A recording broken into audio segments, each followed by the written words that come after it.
राधे राधे भक्तों। पर्वों, व्रतों और धार्मिक अनुष्ठानों का प्रचलन अन्य संस्कृतियों में भी किसी न किसी रूप में है।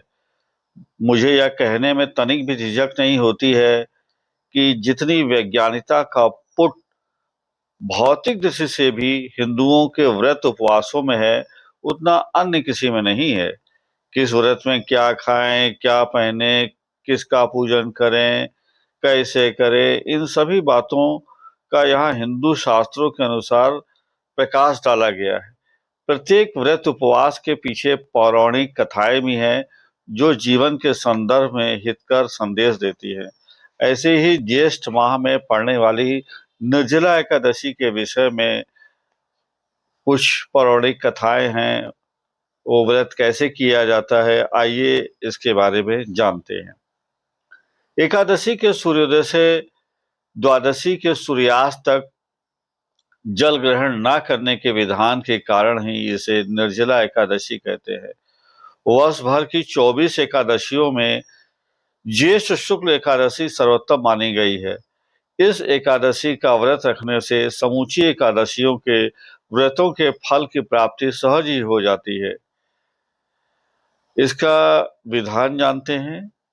एक तो ज्येष्ठ माह के दिन बड़े होते हैं, दूसरे गर्मी की अधिकता के कारण प्यास भी बहुत लगती है। क्योंकि इस दिन पानी नहीं पिया जाता, इसलिए यह व्रत अत्यधिक श्रम साध्य होने के साथ साथ कष्ट और संयम साध्य भी हो जाता है। जलपान के निषिद्ध होने पर भी इस व्रत में फलाहार के पश्चात दूध पीने का विधान है। इस दिन व्रत करने वाले को चाहिए कि वह जल से कलश को भरे, उस पर सफेद वस्त्र का ढक्कन रखे, ढक्कन पर चीनी तथा दक्षिणा आदि रखकर ब्राह्मणों को दान अवश्य करे। औरतें नथ पहनकर, ओढ़नी पहनकर, मेहंदी लगाकर पूर्व कथित विधि पूर्वक शीतल जल से भरा मिट्टी का घड़ा दान कर सास और अपने बड़ों से का आशीर्वाद ले, उनका चरण स्पर्श करें। इस एकादशी का व्रत करके यथासंभव अन्न, वस्त्र, छतरी, जूता, पंखा, फल आदि का दान करना चाहिए। इस दिन निर्जल व्रत करते हुए शेष शाही रूप में भगवान विष्णु की आराधना का विशेष महत्व माना गया है। इस दिन विधि पूर्वक जल कलश का दान करने वाले को वर्ष भर की एकादशियों का फल प्राप्त हो जाता है।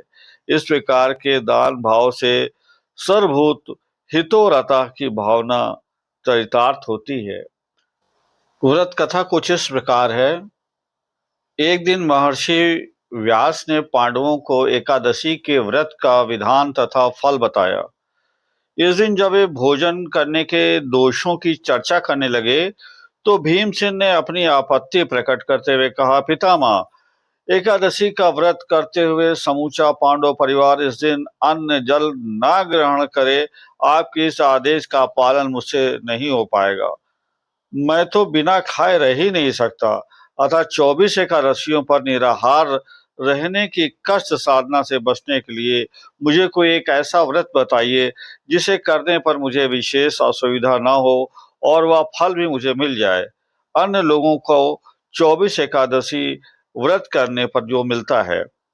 महर्षि व्यास जानते थे कि भीमसेन के उदर में वृक नाम की एक अग्नि है, इसलिए अधिक मात्रा में भोजन करने पर भी उसकी भूख शांत नहीं होती।